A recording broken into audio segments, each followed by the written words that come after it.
В этом доме Ованес Туманян жил с 1909 по 1923 года, а потом здесь жила его семья. Ованес Туманян был традиционным человеком, он любил, чтобы все его дети, вот, пожалуйста, это супруга Ольга Мачкалян, а здесь Ованес Туманян со своей супругой и с 10 детьми. Вернатуновцы.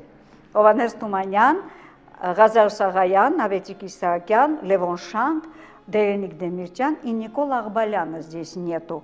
Вот представьте себе вот такое. Все сидели за столом, все прекрасно пели, все прекрасно танцевали, говорили, читали стихи, и все это слышали его дети.